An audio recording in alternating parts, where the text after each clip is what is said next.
আল্লাহ পাক বললেন, আমার বান্দা তাকওয়া যদি অর্জন করতে পারো 4টা পুরস্কার দেব। কয়টা পুরস্কার? আল্লাহু হাজিরিন, আল্লাহু নাজিরিন, ওয়া হুয়া মাকুম আইনামা কুনতুম। আল্লাহ বলে, বান্দা তুমি যেখানে থাকো আমি আল্লাহ সেখানে হাজির। সুবহানাল্লাহ। তাকে ফাঁকি দেওয়ার কোনো সুযোগ। আল্লাহ পাক বললেন, বান্দা তুমি যদি আমি আল্লাহকে সব সময় স্মরণ রাখো, অর্থাৎ তাকওয়া অর্জন করো, গুনাহ ছেড়ে দাও, নেক আমল চালু করো।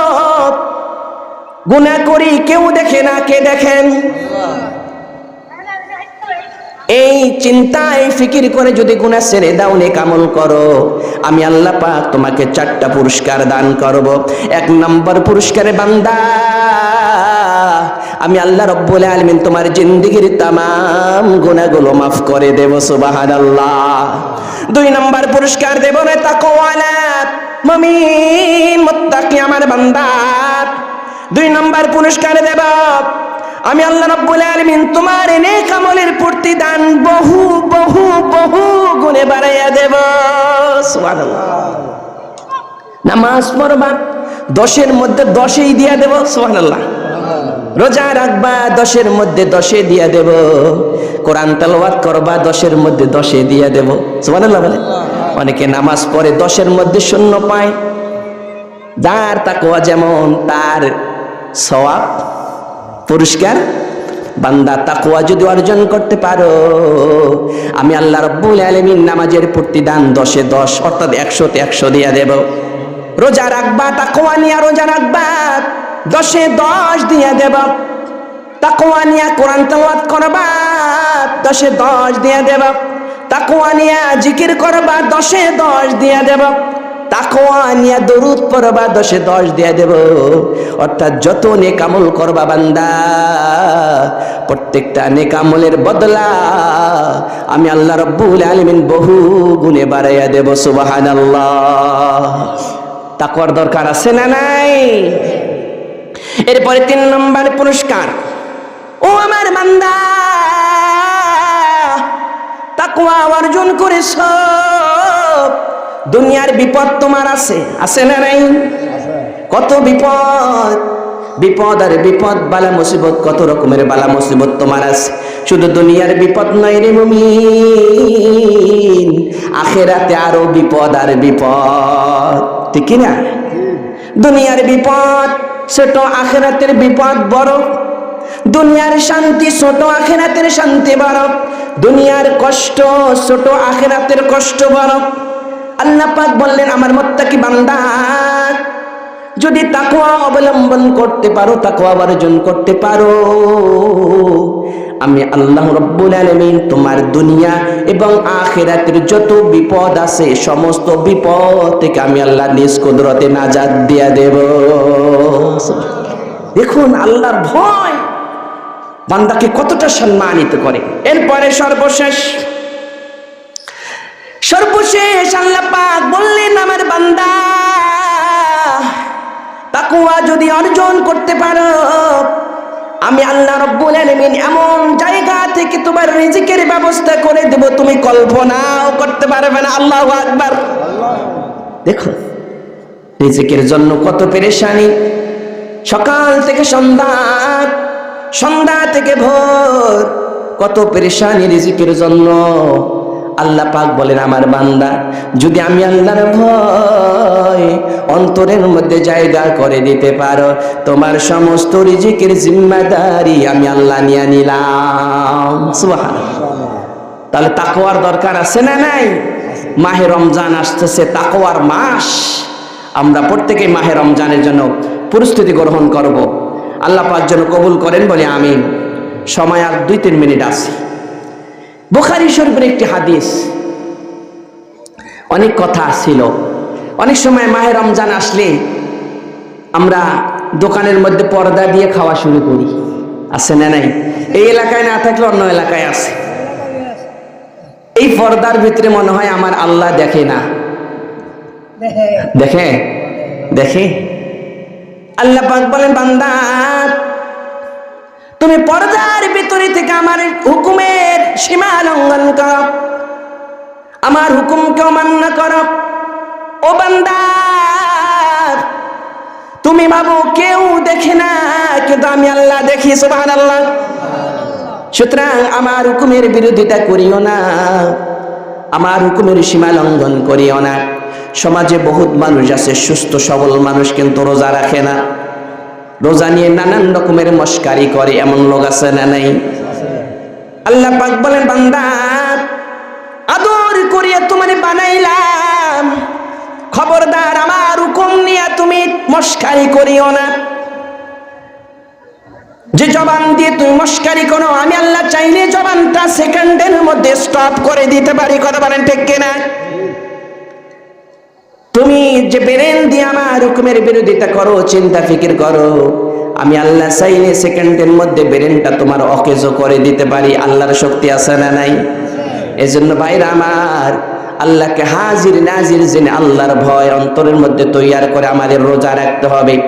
قال رسول الله صلى الله عليه وسلم من صام رمضان إيمانا واحتسابا غفر له ما تقدم من ذنبه।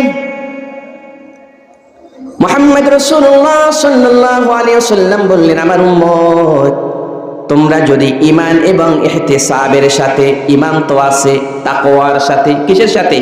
তাকওয়ার সাথে যদি রোজা রাখতে পারো, আল্লাহ রাব্বুল আলামিন তোমার জিন্দেগীর तमाम গুনাহগুলো maaf করে দেন। সুবহানাল্লাহ। বুখারী শরীফে আল্লাহ পাক বললেন, আস-সাওমু লি ওয়া আনা আজজি বিহি। আল্লাহ পাক বলেন, বান্দা তুমি রোজা আমার জন্য রাখো, আর আমি কিয়ামতের দিন নিজ হাতে, আমি নিজ কুদরতি হাতে তোমার এই রোজার পুরস্কার দিয়ে দেব। সুবহানাল্লাহ বলেন। আল্লাহ যেমন বড়, আল্লাহ পাকের পুরস্কারও তেমন। আল্লাহ যেমন সম্মানিত, আল্লাহ পাকের পুরস্কারও তেমন সম্মানিত।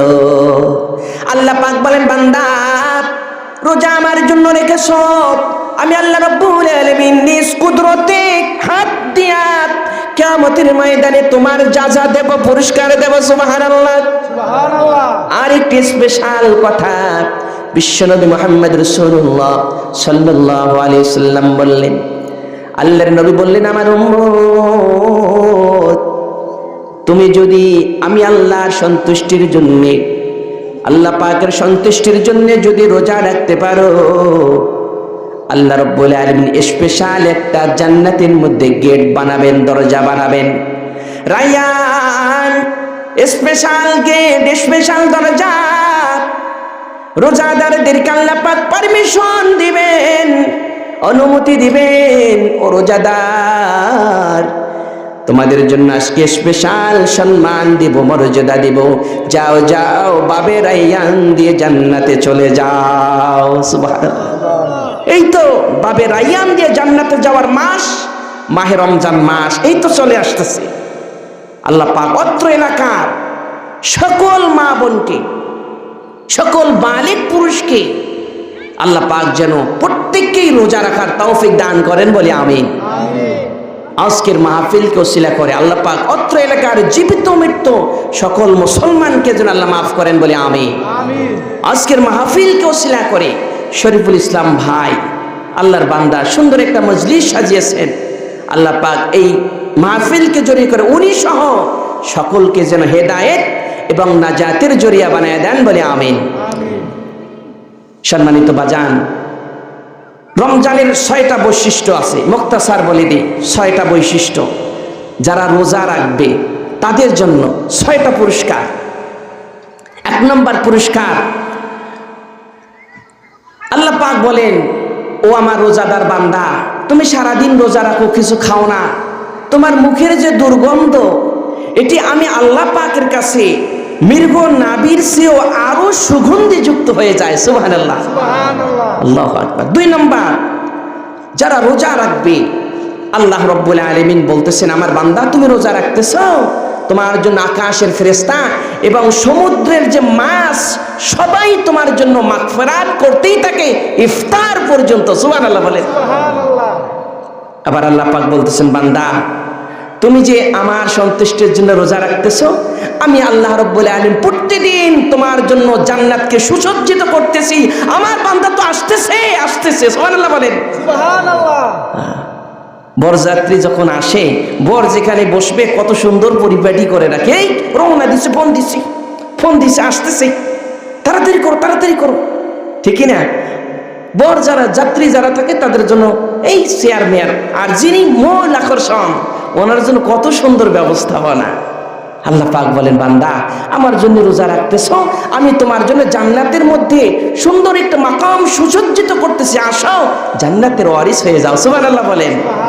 এরপরে আল্লাহ পাক বলেন, বান্দা তুমি যে রোজা রাখতেছো আমার জন্য, আমি আল্লাহ রাব্বুল আলামিন তোমার জন্য যা শয়তানকে আমি শিকলবদ্ধ করে রাখি, শয়তানকে বন্দী করে রাখি, যাতে তোমার রোজাকে নষ্ট করতে না পারে। সুবহানাল্লাহ বলেন। এরপরে আল্লাহ পাক বলতেছেন, বান্দা তুমি যে রোজা রাখতেছো, এক থেকে শুরু করে পুরো মাস যে রোজা রাখলে আমি ওয়াদা দিলাম, আমি আল্লাহ ওয়াদা দিলাম, মাহে রমজানের শেষ রাত্রে তোমার জিন্দেগির ছোট বড় সগীরা কবিরা যত গুনাহ আছে আমি সমস্ত গুনাহ মাফ করে দিলাম। সুবহানাল্লাহ। আর কি চাই? এই মাস আসতেছে। আরেকটি কথা আল্লাহ পাক বলছেন, বান্দা তুমি আমার সন্তুষ্টির জন্য রোজা রাখো, তোমার জন্য একজন ফেরেশতা আমি নিযুক্ত করে দিই। সে ঘোষণা দিতে থাকে, ইয়া বাগিয়াল খাইরি আকবিল, হে পুণ্যকামী আল্লাহর বান্দা অগ্রসর হইতে থাকো জান্নাতের দিকে। সুবহানাল্লাহ। তুমি জান্নাতের দিকে যাইতে থাকো। ইয়া বাগিয়াশ শাররি আকসির, হে পাপা খানকে আত্মা তুমি স্টপ হয়ে যাও, সামনে বাড়িও না। আর পুণ্যকামী আত্মা রোজাদার আত্মা তুমি আগাইতেই থাকো, বাড়তেই থাকো, তোমার জন্য আল্লাহর জান্নাত অপেক্ষা করতেছে। সুবহানাল্লাহ। এজন্য ভাইরা আমার, আসুন প্রত্যেকে আমরা ইখলাসের সাথে 5 ওয়াক্ত নামাজ পড়ব, ইখলাসের সাথে রমজান শরীফের রোজা রাখবো, ইখলাসের সাথে যাকাত ফরজ হলে যাকাত দেব। অনেকে আমরা মাহে রমজানে যাকাত দেই, যাদের মালে নিসাব যারা যাকাত দেব। ইখলাসের সাথে মালে নিসাব যারা বাইতুল্লাহ শরীফ তাওয়াফ করব। মা বোনদের 4টা আমল আছে, এমন 4টা আমল যে 4টা আমল করলে তারা সরাসরি জান্নাতে যাবে। সুবহানাল্লাহ বলেন।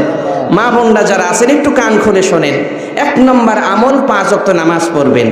2 নম্বর আমল এই যে রমজান মাস আসতেছে রোজা রাখবেন। 3 নম্বর আমল পর্দা করবেন। 4 নম্বর আমল স্বামীর ইতাআত করবেন, স্বামীর আনুগত্য করবেন। আল্লাহ পাক কিয়ামতের ময়দানে 8টা জান্নাতের দরজা খুলে দিয়ে বলবেন, ও আমার বান্দি, কোন জান্নাত তুমি যেতে চাও, ওই জান্নাত দিয়ে তুমি জান্নাতের ওয়ারিস হয়ে যাও। সুবহানাল্লাহ বলেন। তাহলে মা বোনদের জন্য জান্নাতে যাওয়া সহজ না কঠিন? সহজ। এজন্য আসুন আমরা প্রত্যেকেই তাকওয়া অর্জন করি, ইখলাসওয়ালা জীবন, আখলাকওয়ালা জীবন গঠন করি। মুখতাসার যতটুকুন কথা বলেছি, আল্লাহ পাক যেন আমাদের সকলকে ইখলাসের সাথে আমল করার তৌফিক দান করেন, বলে আমিন।